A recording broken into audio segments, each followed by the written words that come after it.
दोस्तों आज हम बात कर रहे हैं हिंदी के एग्ज़ाम पेपर के सॉल्यूशन की। यहाँ पे बहुत अच्छा क्वेश्चन पेपर आया, इतना ईज़ी पेपर आया आपका, बहुत ही बेहतरीन ईज़ी पेपर आया था।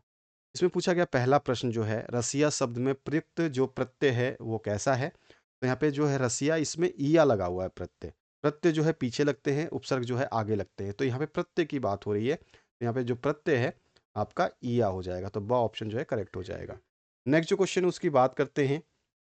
यहाँ पूछा गया है गुण स्वर संधि का उदाहरण है। तो गुण स्वर संधि में जब भी आ से ई बन जाए, ठीक है, या आ से री बन जाए, तो इस तरह के जो गुण स्वर संधि आते हैं। तो इसमें रमेश जो है, रमा प्लस ईस जो है, आ की मात्रा चढ़ करके इसको रमेश बनाया गया है। तो यहाँ पे जो है ऑप्शन करेक्ट हो जाता है। उत्साह कविता के कवि जो हैं वो कौन है? तो आपका आंसर हो जाएगा सूर्यकांत त्रिपाठी निराला। तो ब ऑप्शन जो है करेक्ट हो जाता है। नेक्स्ट जो क्वेश्चन है उसकी बात करते हैं। राम लक्ष्मण परशुराम संवाद की भाषा जो है ये कैसी है? तो ये अवधी भाषा है। तो यहाँ पे द ऑप्शन आपको टिक करना था, आपको आंसर में द ऑप्शन लिखना था अवधी। नेक्स्ट जो क्वेश्चन है, गोपियों ने भ्रमर के बहाने किस पर व्यंग बाण छोड़े हैं? तो भ्रमर के बहाने उन्होंने जो व्यंग बाण छोड़े हैं वो सारा का सारा उद्धव पे छोड़े हैं। तो यहाँ पे ऑप्शन आपका करेक्ट हो जाता है। अगला जो प्रश्न है उसकी बात करते हैं।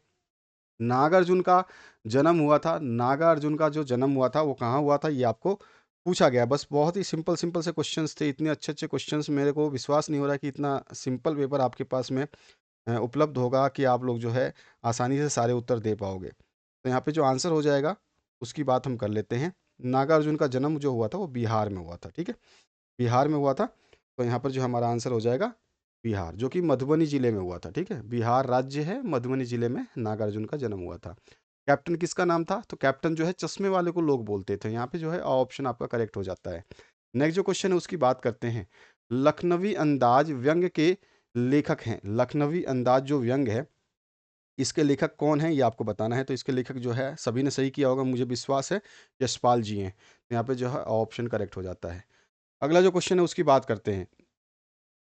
बाल गोविंद भगत पाठ की विद्या जो है एक ऐसी है। तो बाल गोविंद भगत पाठ की विद्या जो है रेखा चित्र है, ठीक है। स ऑप्शन जो है करेक्ट हो जाएगा। जिस बच्चे ने भी स ऑप्शन कराया उसका बिल्कुल आंसर सही है। नेक्स्ट जो क्वेश्चन है, संस्कृति का परिणाम है। संस्कृति का परिणाम जो होता है वो सभ्यता होती है। तो यहाँ पे ब ऑप्शन करेक्ट हो जाएगा, ठीक है। हमने करवा रखे हैं इस टाइप के क्वेश्चंस। अगर आपने हमारे वीडियो देखे होंगे तो आपको ज़्यादा दिक्कत नहीं आई होगी इस पूरे क्वेश्चन पेपर को सॉल्व करने में। सारे के सारे जो चीज़ करवाई हैं वैसे के वैसे क्वेश्चंस उठ के आए हुए। हमारे समाज में नाक प्रतीक होता है। तो हम बोलते हैं हमारी नाक कट गई, यानी कि इज्जत खराब हो गई, इज्जत खत्म हो गई। तो यहाँ पे इज्जत का प्रतीक है हमारे समाज के अंदर। तो यहाँ पे जो है सा ऑप्शन करेक्ट हो जाता है। नेक्स्ट जो क्वेश्चन है उसकी बात करते हैं। हिंदी का पहला आंचलिक उपन्यास माना जाता है। तो यहाँ पे जो ऑप्शन है उसके हिसाब से जो है सही आंसर हो जाएगा। देहाती दुनिया जो है हिंदी का पहला आंचलिक उपन्यास माना जाता है। ब ऑप्शन जो है करेक्ट हो जाएगा।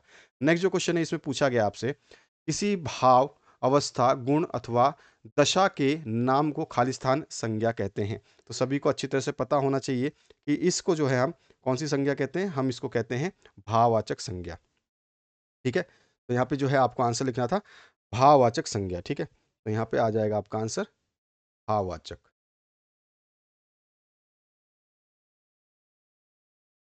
ठीक है। भाववाचक संज्ञा जो है इसका आंसर होता। नेक्स्ट जो क्वेश्चन है, वे शब्द जो संज्ञा या सर्वनाम की विशेषता बताते हैं उन्हें हम विशेषण कहते हैं। ये मैंने क्वेश्चन करवाया हुआ है। यहाँ पे आंसर आ जाएगा विशेषण जो है इसका आंसर हो जाता है, विशेषण कहते हैं।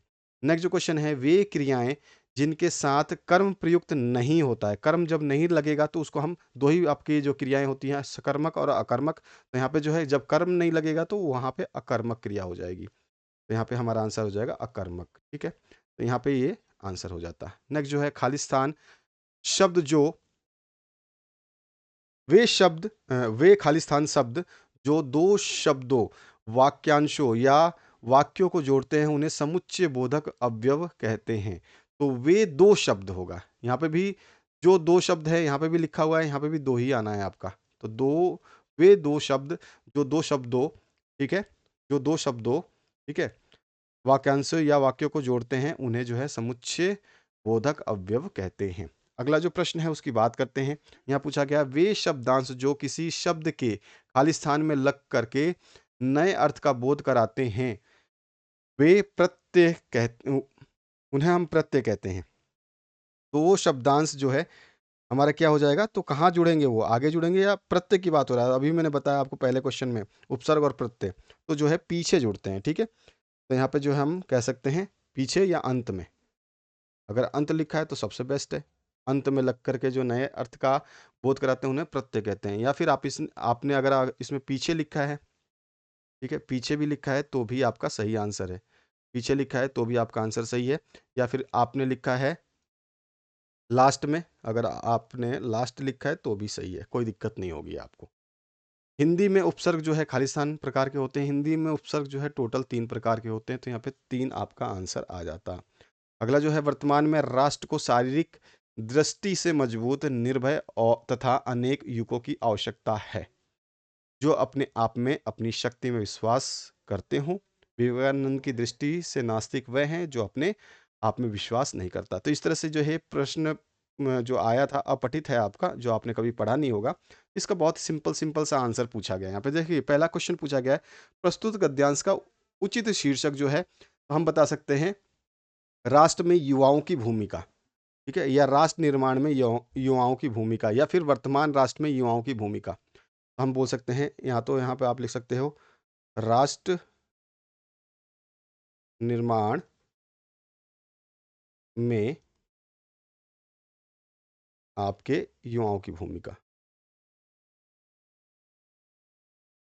युवाओं की भूमिका।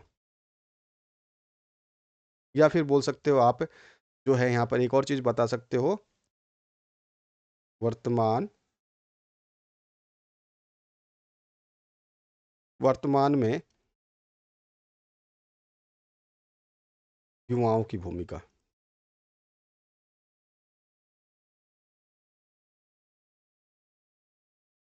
ठीक है? तो इस तरह से जो है आपको, और भी अगर आपने इस तरह का मिलता जुलता लिखा है तो आपका बिल्कुल सही हो जाएगा। या हम बोल सकते हैं नवयुवकों की भूमिका, ये भी आप लिख सकते हो। तो ये सारे के सारे इसके उचित शीर्षक हो जाएंगे। वर्तमान में कैसे युवकों की आवश्यकता है, सेकंड क्वेश्चन जो है, तो वर्तमान में राष्ट्र को जो है शारीरिक दृष्टि से मजबूत, निर्भय तथा ऐसे युवकों की आवश्यकता है जो अपने आप में अपनी शक्ति में विश्वास करते हों। ये है आपके दूसरे क्वेश्चन का उत्तर, ठीक है? यहाँ पे सेकंड क्वेश्चन का उत्तर जो है ये हो जाएगा। तीसरा जो क्वेश्चन है, राष्ट्र की सबसे बड़ी सेवा क्या है? अब राष्ट्र की जो है आपको सबसे बड़ी सेवा बतानी है। यहाँ पे लिखा है सब कुछ, ठीक है? तो यहाँ पे लिखा है भारत के राष्ट्रीय आदर्श त्याग और सेवा को अपनाकर गरीबों, भूखों और पीड़ितों की सेवा में अपने को अर्पित करना ही राष्ट्र की सबसे बड़ी सेवा है। तो यहाँ पे आपका सीधा-सीधा आपको कुछ भी चीज़ नहीं करना था, ये उठा के सीधा-सीधा डाल देना था। तो ये हो गया आपका तीसरे नंबर का आंसर। थर्ड क्वेश्चन का आंसर यहाँ पे हो जाता है। नेक्स्ट जो क्वेश्चन इसमें पूछा गया, विवेकानंद के उपदेश का ध्येय वाक्य क्या है? विवेकानंद ने जो उपदेश दिया था, यहाँ पे नीचे देखो आप, विवेकानंद के उपदेश का ध्येय वाक्य जो है वो है उठो जागो और तब तक रुको नहीं जब तक लक्ष्य प्राप्त ना हो जाए। तो ये है आपके चौथे प्रश्न का आंसर, ठीक है? सेम टू सेम लिख देते थे, कोई दिक्कत नहीं थी। आज ये पांचवें प्रश्न पे, राष्ट्रभक्ति की भावना का आधार किसे माना गया है? तो राष्ट्रभक्ति की भावना का आधार किसे माना गया है? तो हम देखेंगे यहाँ पर सब कुछ आपको मिल जाएगा, ठीक है? तो यहाँ पर देखिए राष्ट्रभक्ति की भावना का आधार जो है किसको माना गया है? राष्ट्रभक्ति कोरी भावना नहीं है, उसका आधार यहाँ पे हम लिखेंगे राष्ट्रभक्ति की भावना का आधार, ठीक है? यहाँ पे आधार विवेक और प्रेम है, ठीक है? जिसकी अभिव्यक्ति विवेकपूर्ण कार्य करते हुए बाहरी भेदभाव को भूलकर हर एक मनुष्य से प्रेम करने में देखी जा सकती है। तो यहाँ पे आधार जो है ये आपका आंसर हो जाएगा पांचवें प्रश्न का। इसके बाद जो नेक्स्ट क्वेश्चन है, आस्तिक शब्द का विपरीत अर्थक शब्द जो है गद्यांश से छांटना है आपको। आस्तिक का होगा नास्तिक, जो कि लिखा है गद्यांश में। यहाँ पे देखोगे आप, ये रहा नास्तिक। तो ये हो गया आपके प्रश्न नंबर 6 का उत्तर। ये प्रश्न नंबर 6 है जो है, इसका उत्तर यहाँ पर छोटा सा लिखा हुआ है। आगे बढ़ते हैं नेक्स्ट क्वेश्चन की तरफ। यहाँ पूछा गया आपसे, अपठित पद्यांश दिया गया है। इस पद को पढ़ के, यानी कविता सी दी गई है कौन विघ्न ऐसा जग में, टिक सके आदमी के मग में, खम ठोक ठेलता है जब नर पर्वत के जाते पांव उखड़। इस तरह से ये जो है पैराग्राफ दिया गया, बहुत छोटा सा पैराग्राफ है, बहुत ही सुंदर सा पैराग्राफ है। इसके सारे आंसर्स आपके सामने हैं। प्रस्तुत गद्यांश का जो है उचित शीर्षक जो है ये हो जाएगा वीर। वीर जो है, वीर की बात हो रही है यहाँ पर। वीर मनुष्य, वीर युवा, इस तरह से आप लिख सकते हो। तो वीर हो या वीर मनुष्य लिखो आप। ठीक है, वीर मनुष्य, वीर युवा, आप ये भी लिख सकते हो, वीर युवा। ठीक है, तो इस तरह से जो है आपका आंसर होता है। अब आते हैं, आदमी के मग में कौन नहीं टिक सकता, तो यहाँ पे लिखा गया है, टिक नहीं सके आदमी के मग में क्या, विघ्न। ठीक है, कौन सा ऐसा विघ्न है जो नहीं टिक सकता, तो यहाँ पे सीधा सा आंसर छोटा सा आ जाता है, विघ्न। ठीक है, विघ्न जो है इसका आंसर हो जाता है। पत्थर कब पानी बन जाता है, तो यहाँ पे आंसर लिखा हुआ है, देखिए, पत्थर पानी बन जाता है कब, जब मानव जोर लगाता है। तो यहाँ पे लिख देंगे हम आंसर, जब मानव जोर लगाता है। ठीक है, नेक्स्ट जो है, रोशनी किससे नहीं मिलती, रोशनी किससे नहीं मिलती, जो बत्ती को नहीं जलाता रोशनी वह नहीं पाता, तो बत्ती को जो नहीं जलाता उसको रोशनी नहीं मिलती। ठीक है, जो बत्ती को नहीं जलाता। पर्वत के पांव कब उखड़ जाते हैं, तो यहाँ पे देखो आंसर इसका भी लिखा हुआ है, पर्वत के पांव उखड़ जाते हैं कब, खम खम खम ठोक ठेलता है जब नर। तो यही पूरा का पूरा आंसर लिख देना था आपको, ये वाला, ये पूरा का पूरा पंक्ति लिख देनी थी, जरूरी नहीं है कि आपको इसको हिंदी में समझाना। तो यहाँ पे जो है इसका आंसर नंबर जो है पांचवा है, ये वाला आपका, ये 5 नंबर का आंसर आपको यहाँ पे हो जाता है कंप्लीट। इसके बाद जो नेक्स्ट क्वेश्चन है, इसमें पूछा गया आपसे, मेहंदी के बीच क्या छिपा है, तो मेहंदी के बीच जो है रंग छिपा है, और किस तरह का रंग है, यहाँ पे लिखा हुआ है, मेहंदी में जैसे लाली हो, वर्तिका बीच उजियाली हो। वर्तिका नहीं बात कर रहा है, यहाँ पर जो है लाली छिपी हुई है। तो मेहंदी के बीच क्या छिपी हुई है, मेहंदी तो हरा कलर का होता है, तो इसके बीच में लाली छिपी हुई है। ठीक है, अगले प्रश्न की बात करते हैं, आइए। शहनाई और डुमराव एक दूसरे के लिए किस प्रकार उपयोगी हैं, क्वेश्चन करवाया हुआ है आपको। हवलदार साहब ने जब नेताजी की मूर्ति को पहली बार देखा तो उनकी दृष्टि में क्या बात खटकी थी, ये भी क्वेश्चन मैंने आपको कराया हुआ है। छोटे बच्चे की मनोहरी मुस्कान देखकर कवि के मन में क्या भाव उमड़े, ये दंतुरित मुस्कान की कविता के आधार पर बताना था, ये भी क्वेश्चन आपको कराया हुआ है। अभी अभी जो क्वेश्चन पेपर मैंने आपको कराया था उसमें सब कुछ लिखा है। उत्साह कविता का मूल भाव, ये बिल्कुल क्वेश्चन कराया हुआ है। गंगटाक शहर को देखकर लेखिका को क्या अनुभूति हुई, ये भी क्वेश्चन कराया हुआ है। सांप निकलने पर पानी फेंकते बच्चों की प्रतिक्रिया क्या हुई, माता का आंचल जो है पाठ, उसके आधार पे आपको बताना है। और इसके बाद जो है नमक मिर्च लगाना, मुहावरे का अर्थ बताते हुए इसका वाक्य में प्रयोग करना है, किसी बात को जो है बढ़ा चढ़ा के कहना। ठीक है, ये हो गया इसका अर्थ, किसी बात को या बात को बढ़ा चढ़ा कर कहना, नमक मिर्च लगाना होता है। ठीक है, और फिर जो है पड़ोसी ने जो है, हाँ, हमारी शिकायत हमारे पिताजी से ऐसी की जैसे कि उसने नमक मिर्च लगा दिया हो। तो इस तरह से आप जो है इसका आंसर लिख सकते हैं। बहुत सारे और भी ऑप्शंस हैं, आप कुछ भी लिख सकते थे, बहुत सारे ऑप्शंस थे। यहाँ पे जो है पठित गद्यांश है जो आपके बुक से आया हुआ है। आग के आविष्कार में कदाचित पेट की ज्वाला की प्रेरणा एक कारण रही। तो इस तरह से जो है आपको ये पैराग्राफ दिया था, इसमें कुछ क्वेश्चन पूछे गए थे, तो इसके आंसर्स आप दे सकते थे। एक एक नंबर के क्वेश्चन थे, बहुत इजी इजी क्वेश्चन थे, कोई इशू नहीं है। अथवा पार्ट में भी जो है आपका अच्छा क्वेश्चन है, आज़ाद हिंद फौज वाला, तो इसमें भी 4 क्वेश्चन पूछे गए थे जो कि आप आसानी से दे सकते हैं इसके आंसर, कोई दिक्कत नहीं है, सारे के सारे आंसर्स आप दे सकते थे। अब आगे आ जाइए, मैं बताता हूँ। पद्यांश को पढ़ करके जो है उत्तर देने थे। तो गोपियों ने किसे बड़भागी कहा है, ये मैंने क्वेश्चंस आपको करवा रखे हैं। उसे बड़भागी क्यों कहा गया है, तो भाई कृष्ण के साथ रह करके भी वो उनके प्रेम से अछूत रह गया था, इसीलिए बड़भागी कहा गया है। कोई पीड़ा नहीं हुई है, किसी वेदना संवेदना से जो अछूत रह गया है। और पुरुइन पात से क्या अभिप्राय है, ये बता देना है। और उसके बाद जो है तेल की गगरी पानी में डुबोने पर क्या होता है, ये भी बता देना। सारे क्वेश्चंस आपको कराए हुए हैं। इसमें अथवा पार्ट आ जाइए, तो यहाँ पर जो है इसके क्वेश्चंस हैं, यहाँ पे भी 4 क्वेश्चंस पूछे गए हैं जिनके आंसर्स आप आसानी से दे सकते थे। ये पैराग्राफ तो आपने सभी के पास क्वेश्चन पेपर होगा, तो कोई इशू नहीं है। आगे आइए, मैं आपको सारी चीज़ें बताता हूँ। हवलदार साहब भावुक हैं, इसी इतनी सी बात पर उनकी आंखें भर आई। हवलदार साहब की आंखें भर क्यों आई, नेताजी चश्मा जो है पार्ट, उसके आधार पर बताना है। बहुत सरल सा क्वेश्चन है और सरल सा आंसर इसका आप लिख सकते थे अपने हिसाब से। लखनवी अंदाज व्यंग में लेखक ने किस वर्ग पर कटाक्ष किया है, ध्यान रखना है। लखनवी अंदाज कैसा चैप्टर है, व्यंग्यात्मक चैप्टर है, ध्यान रखना है। इसी तरह से क्वेश्चंस पूछे जाते हैं। किस पे कटाक्ष किया है, तो जो है यहाँ पर नवाबी जो दिखावा है उस पे कटाक्ष किया है, इसको थोड़ा-सा समझा करके आपको लिखना था। जैसे कि उन्होंने खीरे की फाक को कैसे सूंघते हुए फेंक दिया था बाहर, इस तरह का। इसके बाद जो है यहाँ पर पूछा गया है आपसे, पंक्ति के आधार पर परशुराम ने राम के किस कार्य को शत्रु के कार्य के समान बताया है? ये क्वेश्चन मैंने लास्ट ईयर करवाया था, इस बार नहीं करवाया लेकिन लास्ट ईयर करवाया था। अथवा क्वेश्चन की बात करते हैं, सूर्यकांत त्रिपाठी निराला रचित कविता अट नहीं रही में वर्णित फागुन की मादकता का वर्णन जो आपको करना है, तो मैंने ये करवाया हुआ क्वेश्चन अभी करवाया था आपको।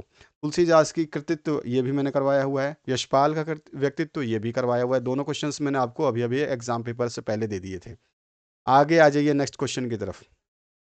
जाने कितना ऋण है हम पर इन नदियों का, हिम शिखरों का, साना साना हाथ जोड़ी पाठ के आधार पर बताइए कि मणि ने ऐसा क्यों कहा होगा। ये थोड़ा सा आपको समझ के लिखना था। अथवा क्वेश्चन जो है इसमें, एक दिन मैंने हिरोशिमा पर कविता लिखी, जापान में नहीं भारत लौटकर रेलगाड़ी में बैठे बैठे। अगले ने हिरोशिमा में तत्काल कुछ न लिखकर भारत लौटने पर कविता क्यों लिखी, वहां पर वो भोक्ता बन चुका था। ठीक है, तो ये चीज आपको लिख देनी थी। ये भी क्वेश्चन करवाया था, थोड़ा सा घुमा के दिया आपको क्वेश्चन। आगे जो है कन्या भ्रूण हत्या पे, शिक्षा के क्षेत्र में मोबाइल की उपयोगिता, और साथ ही साथ जो आ जाइए आपका बढ़ता ध्वनि प्रदूषण, और साथ ही साथ एक और है मेरे जीवन की अविस्मरणीय घटना, जो कि मैंने आपको करवा रखा था। आगे आइए नेक्स्ट क्वेश्चन की तरफ। स्वयं को राजकीय माध्यमिक विद्यालय नाहरपुरा का छात्र राहुल मानकर अपने विद्यालय के प्रधानाचार्य से विद्यालय में पुस्तकालय सप्ताह मनाने के लिए प्रार्थना पत्र जो है आपको लिखना था।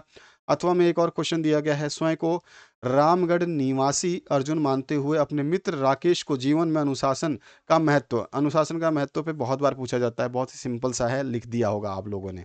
इसके बाद जो है महिला उद्यमिता केंद्र द्वारा बनाए गए अचार पापड़ की बिक्री हेतु विज्ञापन जो है आपको लिखना था। और इसके अथवा वाला पार्ट जो मैंने करवाया था अभी जो लास्ट क्वेश्चन पेपर डाला था, विद्यालय में छात्रों द्वारा अनुपयोगी वस्तुओं से निर्मित वस्तुओं की प्रदर्शनी, SPW वाला जो नाम लिखा था, SUPW का जो मैंने कैंप वाला जो विज्ञापन आपको बनाया था या बताया था, उसको आपको लिख देना था यहाँ पे। तो ये सिंपल सा जो है ये आपका आंसर हो जाता। तो इस तरह का आपका क्वेश्चन पेपर है, बहुत ही अच्छा क्वेश्चन पेपर, इतना बेहतरीन क्वेश्चन पेपर मैंने नहीं देखा अभी तक। तो पिछले 5 सालों में ऐसा क्वेश्चन पेपर डिज़ाइन ही नहीं हुआ। और आपको जो है मैंने पहले ही आपको अगले सब्जेक्ट जो है आपके हैं, विज्ञान है, गणित है, सामाजिक विज्ञान है, उनके सभी के क्वेश्चन पेपर्स मैंने इंपॉर्टेंट क्वेश्चंस के नाम से दे दिए हैं। हमारी प्लेलिस्ट आपके सामने आ रही है, इसमें चेक कर लीजिएगा। कोई दिक्कत है तो कमेंट करिएगा। और भी वीडियोस जो आपके सामने आ रहे हैं उनको देख लीजिएगा आने वाले टाइम में। अभी कुछ ही समय बाद में जो है हम आपके लिए वीडियोस अपलोड कर देंगे। Thank you very much, have a good day.